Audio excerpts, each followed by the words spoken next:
antes profundizó en una perspectiva muy, muy interesante sobre la versión, sobre todo desde Rusia, ¿no? Pero hay varias versiones que vienen sonando sobre por qué se ha dado esta guerra, y bueno, reflexionar en torno a eso, incluso con los cambios que viene presentándose, porque no sé cómo lo vienen viviendo todos, pero hasta hace unos días parecía que el tema energético iba a ser clave en este conflicto, y ahora está la resolución de que se vuelve a abrir el Nord Stream. Creo que todos sabemos lo que es el Nord Stream 1 y Alemania va a recibir el gas, pero parece que sí, parece que no. O sea, es un tema sobre el que estamos aprendiendo, ¿no?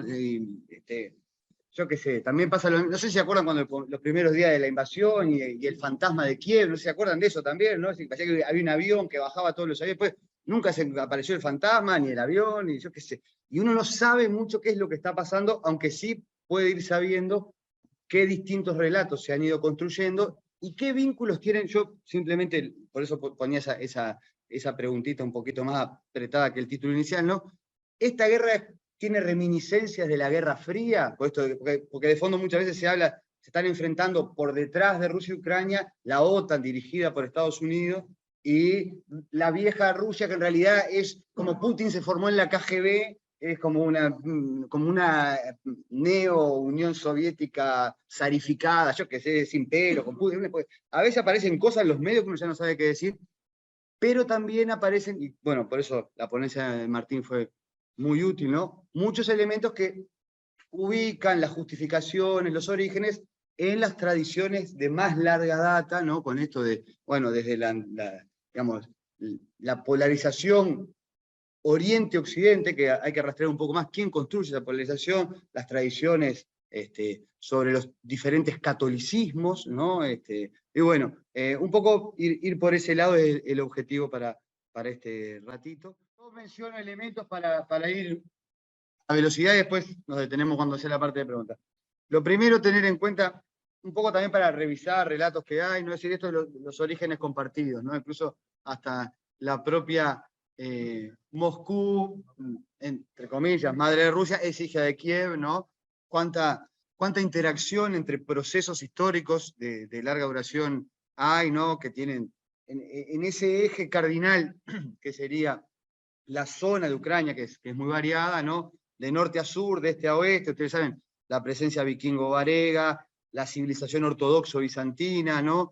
Y tanto enfrentamientos como intercambios, esto que planteaba Martín, de las zonas culturales, ¿no? Es decir, tenerlo en cuenta lo tártaro-mongol, también lo polaco-lituano vinculado al catolicismo, esta cuestión donde no solo está lo eslavo como ruso, ¿no? Y solamente ortodoxo, también hay eslavo católicos, y están en interacciones diversas a lo largo del tiempo, ¿no? Con variantes que, bueno, han cruzado, han coexistido, han disputado ese territorio, han generado también unas de las zonas más ricas en la Edad Media en cuanto a productividad. Esto está súper trabajado, ¿no? En aquel granero del mundo, que no solo es Rusia, que fueron las tierras de Ucrania, ¿no? Y que sobre la modernidad, como le llamamos la cronología occidentalizada, observa la expansión del zarismo. El zarismo que también a veces hay como una reminiscencia que el zarismo tiene 1000 años. El zarismo es digamos, dentro de los sistemas históricos, relativamente moderno, ¿no? Si la construcción de ese imperio es del siglo, básicamente del siglo XVII y XVIII, ¿no? Que llega hasta el siglo XX, en ese sentido parecía muy largo, pero ya había coexistencia más larga de pueblos, y además tiene, en una perspectiva muy intensa, muy interesante, que daría para mucho también, ¿no? Un conjunto de transformaciones, conflictos, opciones creativas y dramas genocidas en el siglo XX. Este territorio, que hoy tiene la descripción política de Ucrania, vive elementos muy graves. Yo siempre recuerdo una cosa que lo charlamos con los estudiantes de historia contemporánea, y es que la Segunda Guerra Mundial, el gran teatro de operaciones desde la perspectiva demográfico destructiva, fue de Europa Oriental hacia Rusia, ¿no? Y eso es un tema que Tony Schultz siempre lo plantea, ¿no? Cómo la perspectiva en general de los habitantes de aquellas zonas después de reconstruida Europa en la guerra, siempre se quejaban, parece que las víctimas fueron solo en Occidente, y esta zona fue tremenda, lo que vivió, lo que sufrió, ¿no? Y al mismo tiempo una de las zonas también más revolucionarias, quizá con el único caso, por lo menos yo no conozco otros, de una presencia anarquista en medio de la Revolución Rusa y de la Guerra Civil, sostenida por lo menos durante 2 años, ¿no? Con Manjos. Es una zona súper intensa históricamente también, que no es posible simplificarla, ¿no? En blanco-negro. Yo la otra vez veía, no sé si capaz que alguno lo vio, una conferencia que estaba dando escritor sobre la evolución, Harari, que es consultor lo consulta Zuckerberg, quizás lo han visto. Decía, no, los ucranianos son lituanos, decía él, como angostar, bueno, la definición de los ucranianos como una sola cosa, teniendo en cuenta esta diversidad, me parece que tampoco que los ucranianos son rusos, ¿no? Este es otro tema, me parece que es el relato, podríamos decir, putinista, ¿no? Es decir, en la zona ucraniana presenta una diversidad de frontera que, bueno, creo que nosotros en general como uruguayas y uruguayos orientales entendemos lo que es ser parte de frontera también, ¿no? Es decir, pero con un trasiego histórico muy, muy intenso, ¿no? Yo acá simplemente paso los mapas que algunos lo deben conocer, ¿no? Digo, el eje que se construyó de norte a sur, del Báltico al Negro, con, bueno, los primeros, llamarle estados también medievales, ¿no? De la Rus de Kiev en adelante, ¿no? Acá la presencia polaco-lituana, incluso tuvo una parte, que esto creo que, bueno, hay que seguir estudiando, ¿no? Pero lo que es Galicia, por ejemplo, que no se consideran en absoluto vinculados. ¿No se ven acá? Se ve poquito, ¿no? Sí, bueno. Pero igual lo pasamos el PowerPoint después para todo.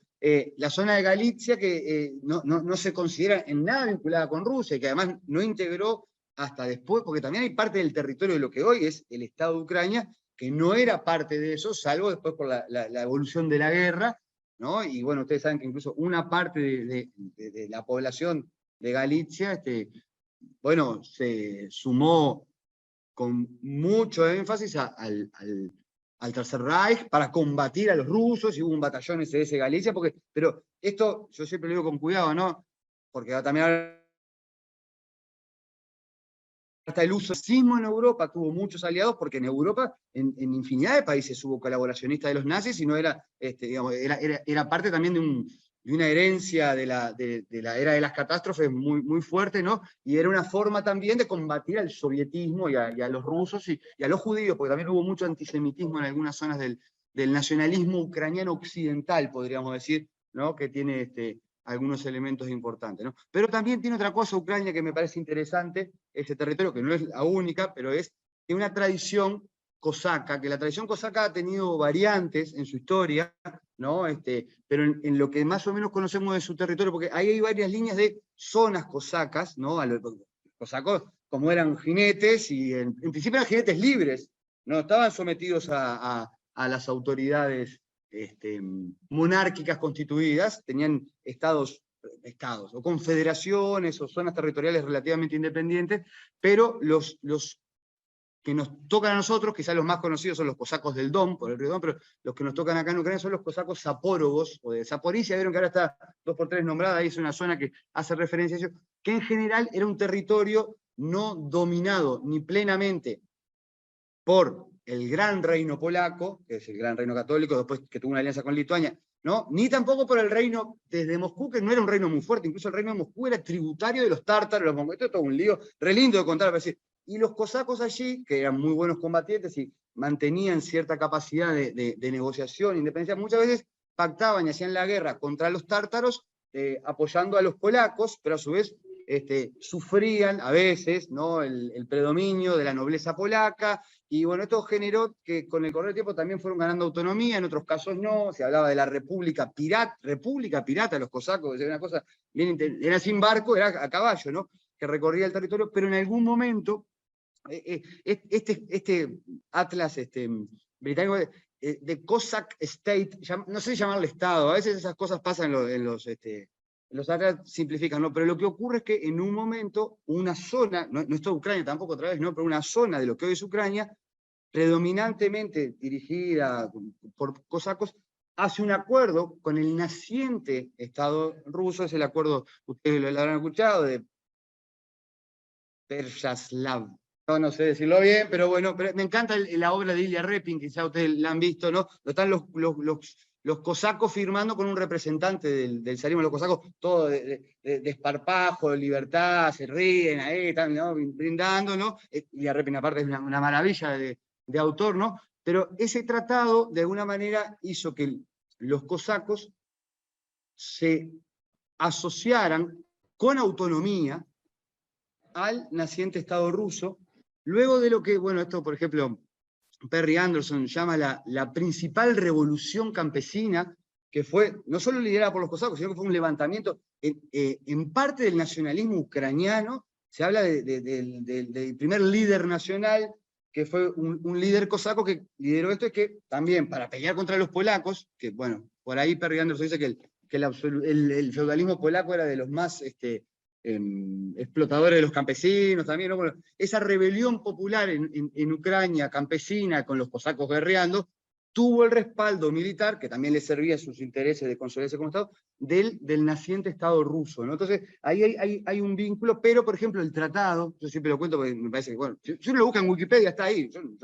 Vi que Martín sabe ruso porque ya leyó unas palabras ahí, pero el tratado está firmado en las dos lenguas, ¿no? Porque también esa tradición que no es que los cosacos y esta nueva alianza hizo que ya fueran parte de lo ruso. Era una zona con su autonomía. Eran primo hermanos, ¿no? Compartían la religión ortodoxa, eso sí, pero ya tenían con similitudes, pero tenían sus propias lenguas y lo registran en las dos, ¿no? Lo que pasa que a lo largo del tiempo también, y esto ya digo, la larga duración todavía para mucho, ¿no? El Estado cosaco va a empezar a perder autonomía, el zarismo ruso se va a ir modernizando con las sucesivas reformas y ampliaciones territoriales, incluso los cosacos van a ser muy aliados para combatir a los tártaros y conquistar Crimea, ¿no? Y bueno, y después ahí el Imperio Ruso va a fundar Sebastopol y después va a conquistar Odessa, ¿no? Y en esa lucha acá hay un atlas francés muy lindo que trae como la evolución del territorio que finalmente llega al siglo XX con buena parte de lo que hoy es Ucrania bajo dominio ruso, pero eso no quiere decir que toda la población que estaba en lo que hoy es Ucrania es rusa. Sí que va a haber algunos focos, sobre todo en el sur, en una zona que se va a llamar, lo dice por acá abajo, Novorosilla, porque también al expandirse un estado hay movimientos de población, y bueno, esto creo que todos lo sabemos, que hoy hay una parte de la población del territorio ucraniano que es ruso parlante y todo eso, que viene de esta historia, ¿no? Pero también están los herederos de los cosacos, pues muchos de los cosacos se volvieron también guardia del zarismo, ¿no? Es una cosa compleja, ¿no? Pero lo último que dejo de la larga duración es esto del siglo XX, ¿no? Que este es un mapita en marzo del 19, en azul, no sé si lo llegan a ver acá, está el territorio de lo que hoy sería Ucrania, y claro, el ejército blanco al sur, miren, ahí algunos cosacos medio, ¿no? Hasta acá llegaron los soviéticos, incluso en Kiev, pero hay dos repúblicas populares y otra zona que está bajo control de los polacos, o sea, cinco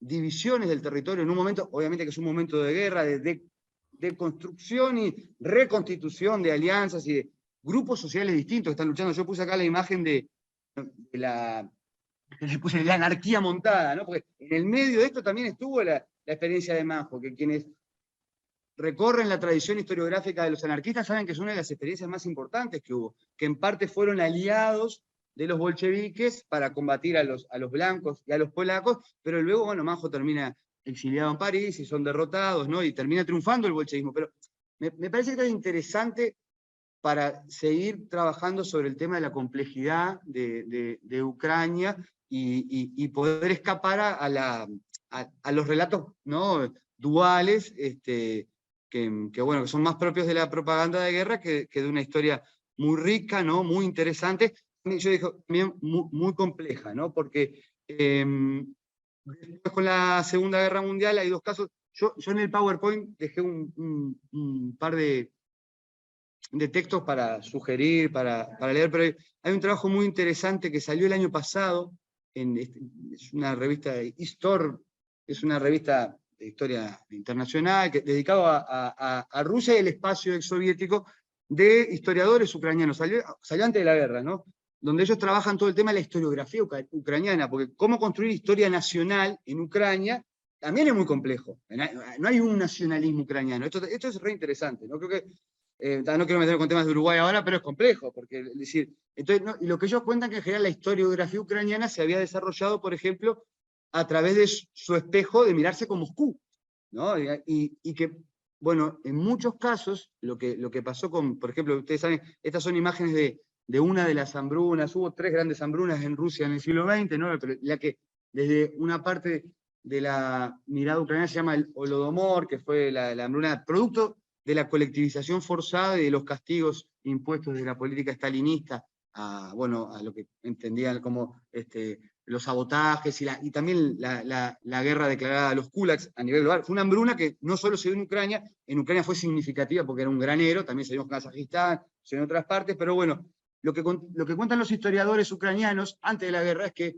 los primeros documentos que ellos pueden obtener para saber bien, para poder comprobar que la hambruna fue continuada y deliberadamente no se hizo nada para frenarla, que eso fue a través de historiadores rusos, cuando empieza la perestroika. Ustedes saben que la perestroika empieza a desempolvar archivos que no estaban, ¿no? Dice, bueno, y gracias a eso empezamos a ver que había un componente de la política económica. Lo que pasa es que en Ucrania empezó a darse una narrativa de que la hambruna fue provocada por los rusos, y en realidad la hambruna fue producto de un sistema, es para discutirlo, ¿no? Pero empezar a decir que la hambruna tenía otros componentes, incluso hubo todo un problema allí, porque para muchos nacionalistas ucranianos se generó hasta un reforzamiento del antisemitismo, porque acusaban a los planificadores soviéticos de ser en su mayoría judíos, y que por ellos se había provocado la hambruna, ¿no? Un tema bien complejo, ¿no? Y ahora, ¿no?, empieza a sonar la idea de que la hambruna fue de los rusos contra los ucranianos. También es un discurso que, claro, la historiografía siempre complejiza esto, ¿no? Porque decir, el presidente de la Unión Soviética no era ruso, las cuestiones tenían mucho más que ver de guerra socioeconómica, y era muy anticampesino, sin duda, esa versión del marxismo de Stalin, ¿no? Pero bueno, estas historias muy complejas tienen además un punto muy fuerte de lo que fue la persecución de judíos a partir de bueno, esa foto creo que muchos la conocen, ha circulado muchas veces como el último judío, es un nombre metafórico, pero y las de abajo son de Babi Yar, una de las primeras masacres públicas del nazismo invadiendo territorio ucraniano con apoyo de la policía auxiliar ucraniana, que era de sectores ucranianos antirrusos o pro-nazis, ¿no? Pero que a su vez eran muy antisemitas, y bueno, descargan una práctica que, esto no solo ocurrió en Ucrania, yo veo lo mismo, si observan lo que pasó, por ejemplo, en Lituania o en Letonia, la expansión del nazismo, bueno, ustedes saben que la gran mayoría de las víctimas de las prácticas sobre todo de la Operación Noche y Niebla, esto es antes incluso que se le llame Operación Noche y Niebla, ¿no? El Babi Yar es pública la matanza, son 35.000 personas a las que las convocan a partir en el tren, no hay ningún tren después, y van y las van masacrando en ese barranco que es en las afueras de Kiev, ¿no? Bueno, pero esta expansión del nazismo siempre fue acompañada de radicalizaciones nazis locales o de alianzas locales muy, muy, muy brutales, ¿no?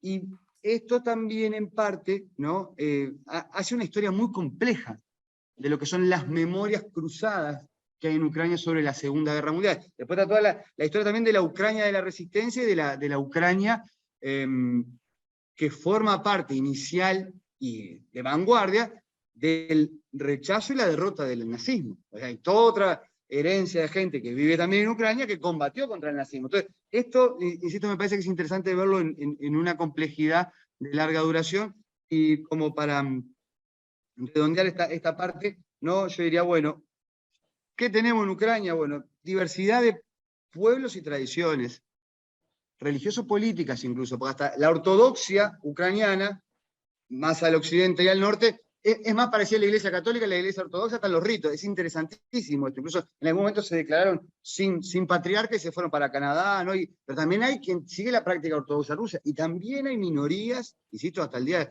bueno, ahora yo lo seguía en Twitter, y ahora bajó la cuenta la comunidad israelita de Kiev, porque hubo mucha persecución últimamente a denuncias de la comunidad judía. Bueno, como hay minoría tártara en Crimea. Ahora Crimea está en manos de Rusia, ¿no? Pero este tema es muy complejo, porque no solo hay, eso es lo que insisto, rusos y ucranianos, sino que dentro de ellos hay una variedad interesante.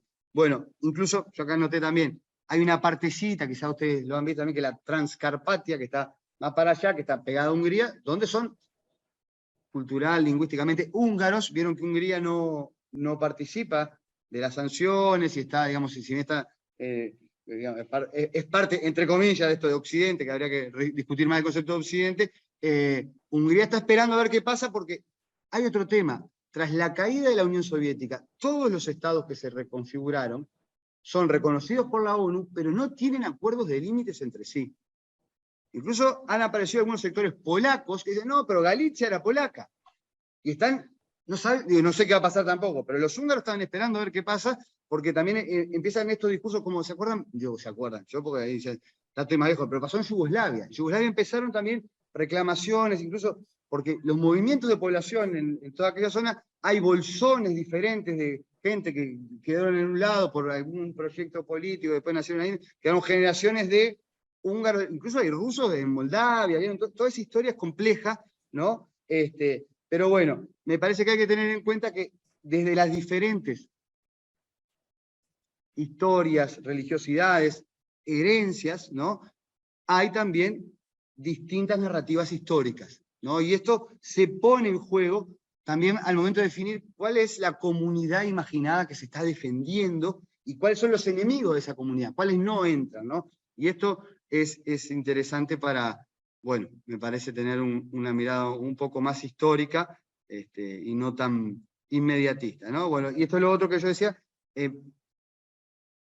Ucrania como entidad independiente, no observamos que, ustedes saben que Ucrania, originalmente el nombre que sí frontera, por lo que dice en realidad que KRA, la expresión KRA marcaba la frontera entre la zona polaca y la zona ortodoxa, ¿no?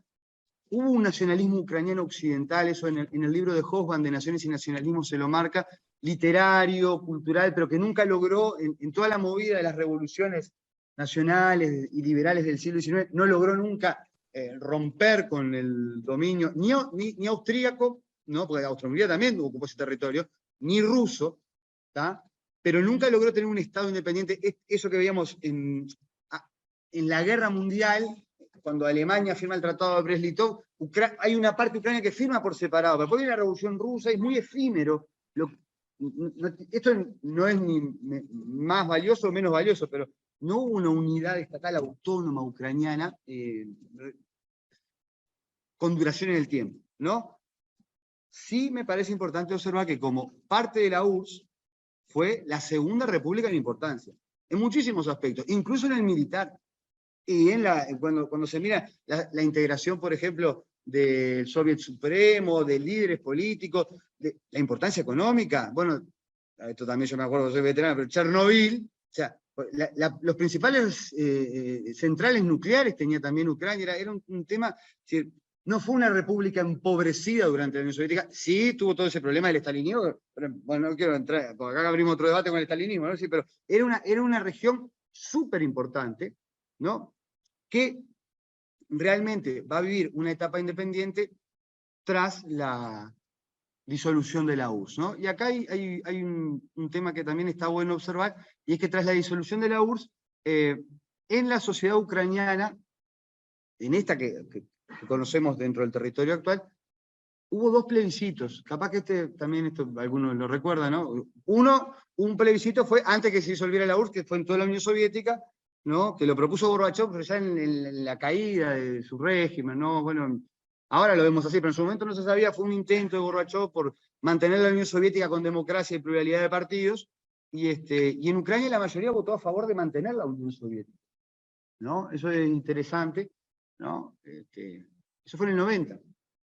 Pero después de la disolución y también ciertos temores de lo que puede ser la gran Rusia si se volvía a formar con... Bueno, después fue Yeltsin, que es un régimen que fue después un poco también autoritario, antidemocrático, porque había una esperanza que venía la democracia plena y termina, bueno, bombardeando el Parlamento, haciendo cosas y con mucha corrupción en torno a los préstamos internacionales, pero en su momento, ante los temores de lo que podía significar la Rusia independiente y fuerte, en el 92 la mayoría de Ucrania vota a favor de la independencia. ¿no? Y ahí empieza como a perfilarse la posibilidad de que el país tenga una historia. Lo que pasa que, bueno, ahí ahora vamos a la segunda parte, ¿no? Cómo la temporalidad coyuntural nos permite entender algunas claves de este conflicto, ¿no? La desintegración de la URSS me parece que es un punto clave. Yo el otro día estaba en otra charla con otro colectivo, gente pensando en el tema, y a veces pensaba, bueno, en general nosotros en historia damos la clase del final de la Guerra Mundial del 14 y decimos, bueno, el Tratado de Versalles tuvo tal y tal consecuencia. La desintegración de la URSS no hay un tratado, sino que son muchas negociaciones. Hay un libro muy bueno de Cristina Spor, ahora que trabaja todo eso, ¿no? Que se llama El mundo después del muro.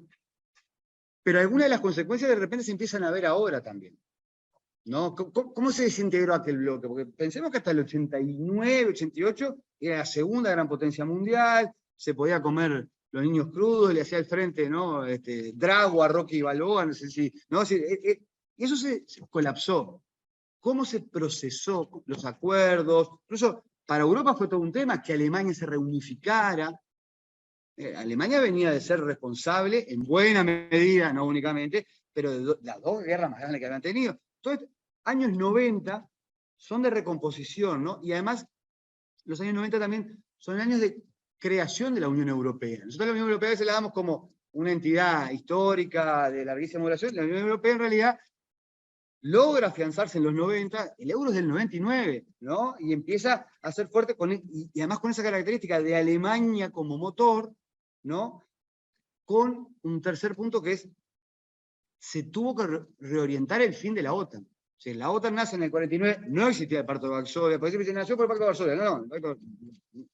Nace por la doctrina Truman, nace por también mucha influencia de la diplomacia británica, los discursos de Churchill, el que inventa el concepto de cortina de hierro y que había dos mundos. Es decir, acá hay que después estudiar bien la influencia de la doctrina occidentalizante británica. Esto es un tema para pensarlo después de la larga duración, porque Churchill viaja allá y empieza a decir que hay una cortina de hierro. Y acá otra vez hay una recuperación, incluso en un momento de esta etapa, Margaret Thatcher se opone a la unificación de Alemania. Después termina aceptándose y se queda bajo el paraguas de la OTAN. Sí, tenemos que reorientar la OTAN a ver qué fines tiene. Acá, yo lo digo muy rápido, ¿no? Pero estamos en un momento también de mucha debilidad del espacio ruso, ¿no? Rusia se desarmó. Ustedes recuerdan que en los 90 Estados Unidos estaba desplegando un poder muy fuerte. En el 89 está invadiendo Panamá, en el 91 está invadiendo Irak. Estados Unidos está desplegando un poder que también daba la sensación de un mundo unipolar muy fuerte, ¿no?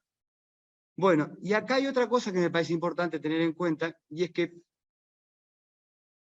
ese espacio postsoviético empieza a revivir, a recrear, a refluir, y a veces dramáticamente, agendas postergadas de nacionalismo, regionalismos, cuentas perdidas de la revolución frustrada, ¿no? Es decir, el espacio postsoviético es un mosaico que hay que seguir estudiando y conociendo, ¿no? Bueno, y... 10 minutos. Sí, está bien, no, porque perdimos. Yo estaba, igual tiene la hora acá, estaba mirando. Claro, no, perdimos 5 en el PowerPoint. Gracias. No, eso que yo le dejo planteado como tema para que hay que seguir estudiándolo. Es importante no someterlo a la idea de que el espacio postsoviético todo se quería occidentalizar, todo se volvió capitalista y nada más.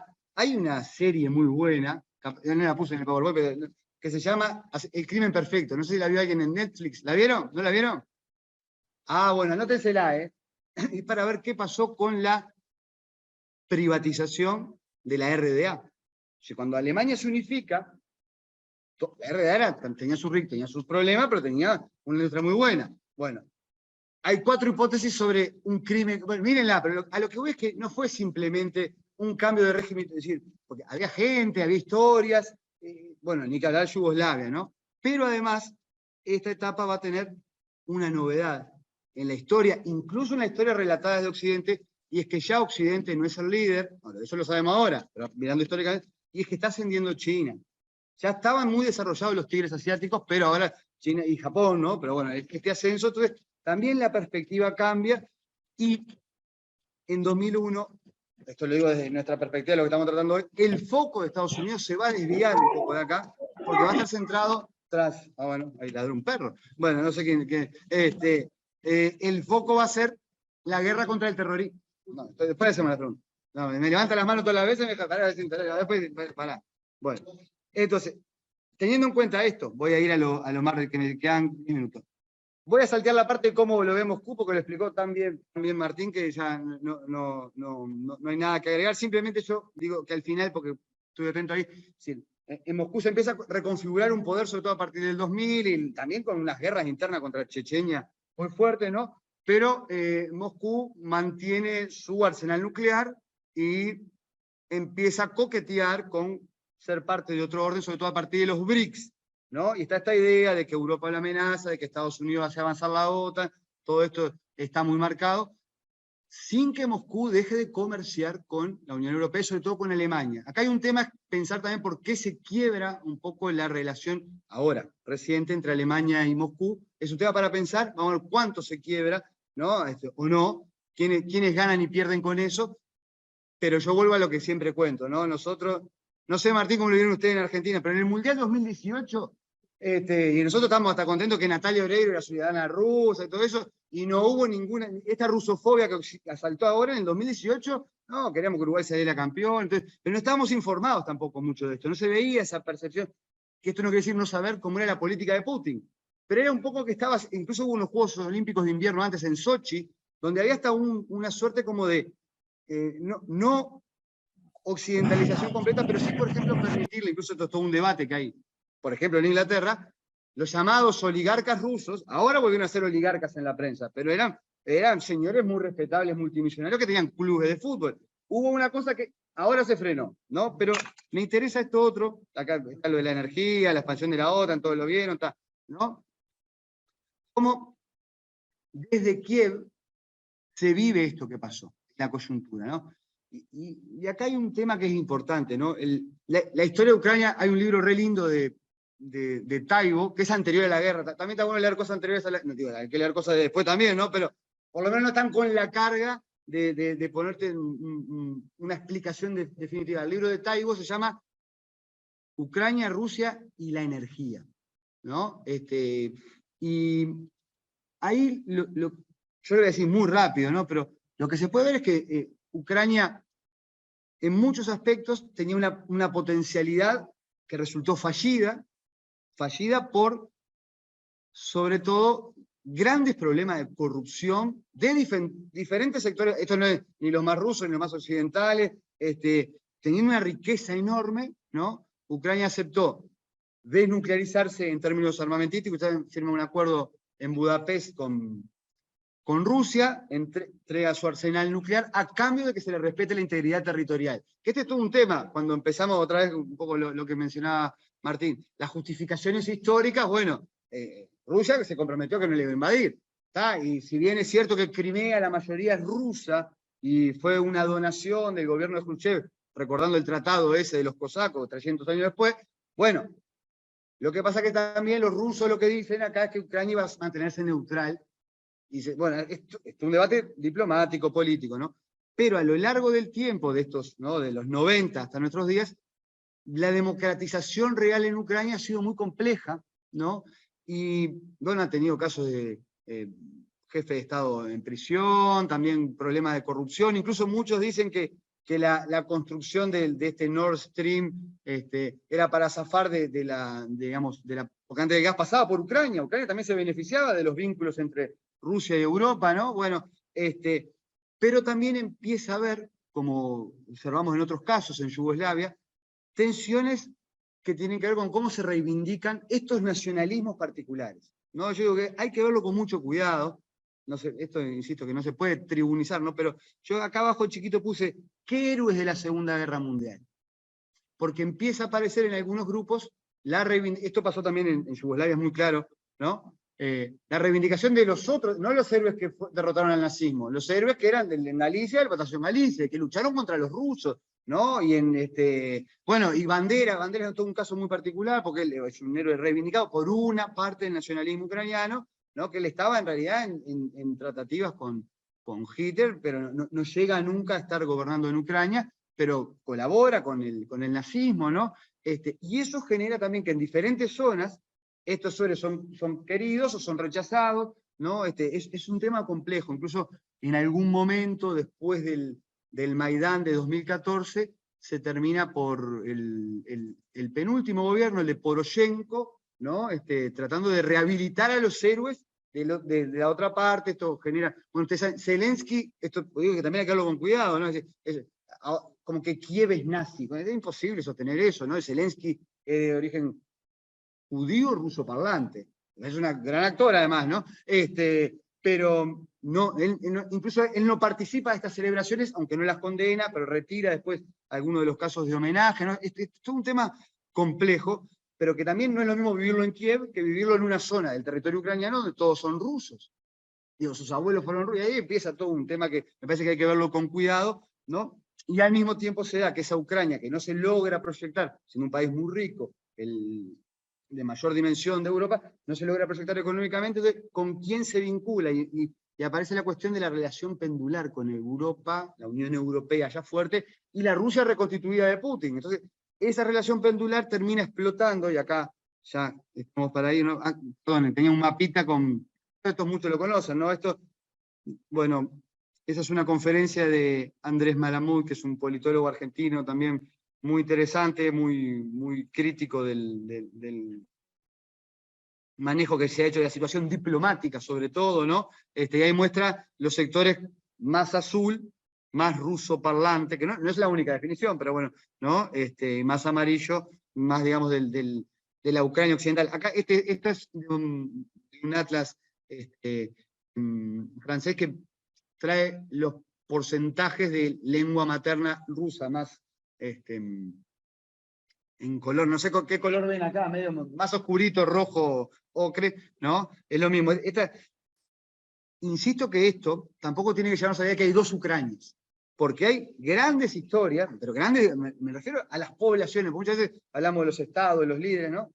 De matrimonios cruzados, se entiende, es como, vuelvo a la idea de sociedad de frontera, sociedad de intercambio, ¿no? Esto, es decir, hay ucranianos que hablan ruso y checo y viven en Praga, es decir, la población se mueve, intercambia, ¿no?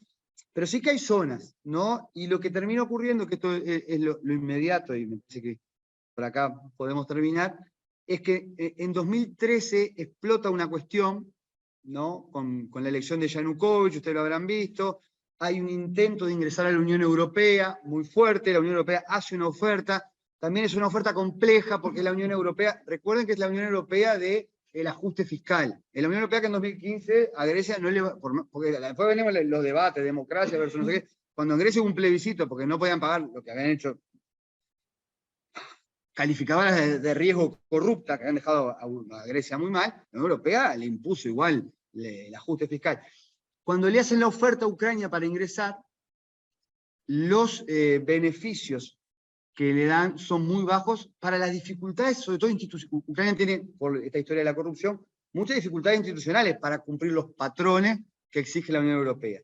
Y al mismo tiempo le piden, y en esto es, bueno, es considerado un error económico, político, le piden a Ucrania que vuelque su comercio hacia Europa, pero claro, el 40% del comercio de Ucrania también era con Rusia. Y a su vez juega su carta la Rusia de Putin, ofreciéndole mejores beneficios. Entonces, no firman el acuerdo. Y esto genera unas protestas que, en buena medida, se dan en Kiev, en la zona más occidental, que tienen una presencia estudiantil muy importante, ¿no? Y que impugnan al gobierno de Yanukovych, después aparecen instrumentalizados, yo insisto con esto que hay que estudiarlo, pero grupos neonazis, que los hay, y de las barras de fútbol, este es todo un tema para pensar, esto pasó también con el Estrella Roja y con el Dinamo de Kiev, muy parecido, ¿no? En Yugoslavia de acá, que, bueno, con apoyo también de algunos sectores de los servicios de inteligencia de Estados Unidos, una mezcla explosiva, ¿no? Que termina en lo que se llamó el Euromaidán, balaceras, represión, bueno, por ahora no hay un informe oficial de cómo se produjo la represión, no hay una investigación oficial, pero hay muchos muertos, cae el gobierno de Yanukovych, y quienes toman el gobierno en Kiev se radicalizan en una perspectiva antirrusa, pero antirrusa contra los propios pobladores del territorio ucraniano. Dice que van a prohibir el ruso, que, y ahí en esa jugada muy extraña, extraña, pero hay información ya cada vez más clara, aprovecha Putin para recuperar, aprovecha porque en realidad tiene la base militar, la mayoría de la población de Crimea, que es casi quirúrgico esa recuperación en el sentido que no hay combates, no es, se hace un plebiscito, está muy impugnado a nivel internacional cómo fue ese plebiscito, pero no, es una jugada extraña, pero lo que termina ocurriendo es que en Kiev, que era un gobierno ultranacionalista antirruso con algunos grupos muy exaltados, ¿no? Y en otras zonas empieza a haber gente que se declara autónoma de sus gobiernos. Sobre todo, eso pasa en Odessa, pero ahí, bueno, el gobierno de Kiev organiza una expedición de barras bravas y grupos neonazis, y hay una masacre de sindicalistas, terrible, ¿no? Los prenden fuego en la casa de los sindicatos, una cosa que mueren casi 50 personas, y en el Donbass, que es una región, ¿no?, del lado ruso parlante, que empiezan a declararse autónomas unas regiones, porque se va a prohibir el ruso y no sé cuánto, y se organizan milicias y también se envían tropas de los nacionalistas más radicalizados ucranianos a combatir con ellas. Y acá hay todo un tema, yo lo digo muy rápido, pero en la zona del Donbass, inicialmente, Rusia no tiene una participación. Incluso hay unos comandantes allí que hacen, por eso que hay reminiscencias que vienen de larga data y otras que parecen de la Guerra Fría. Se llama República Soviética, el Donbass, una cosa de Donetsk, y son medio izquierdistas y rechazan a Putin, hago así porque me lo imagino más arriba, Putin, porque es autoritario y porque no es de izquierdas Putin, ¿no? Incluso yo el que pude seguirle un poco la pista era el comandante Gibby, que es un miliciano, lucha mucho tiempo, trabajaba en una fábrica, porque aparte es una zona que tiene buena parte industrial, ¿no? Miembro de un sindicato que resiste los embates de Kiev y parece que lo terminan matando los servicios de inteligencia rusos, porque no querían someterse a la autoridad de Moscú, ¿no? Entonces, lo que termina ocurriendo, ya vi que 0 minutos, pero pará. Sí, tenemos la segunda ronda. Lo que termina ocurriendo es que, si bien en 2015 yo quiero plantearlo todo con cuidado, ¿no? Porque son grupos prorrusos. Eso es un relato desde el hoy, pero eran grupos que tenían su autonomía. Incluso hay todo un tema hasta cómo se armaban las bandas de Kiev, que muchas veces, esto lo denuncian los propios servicios de inteligencia de la Unión Europea, que se terminaban vendiendo las armas a los milicianos y se iban. Una cosa complicadísima, ¿no? Bueno, lo que ocurre es que esta guerra intermitente, que es interna, pero justo en qué frontera, ¿no? Se hacen unos acuerdos en 2015 en Minsk, no se respetan, ¿no? Incluso hay un movimiento más fuerte de nacionalismo, yo le diría kievita, por separar de lo que es Ucrania, ¿no? Con la llegada de Zelensky al gobierno. Un Zelensky que cuando se da la crisis, él plantea que habría que respetar el ruso en Ucrania, ¿no? Y darle autonomía al Donbass.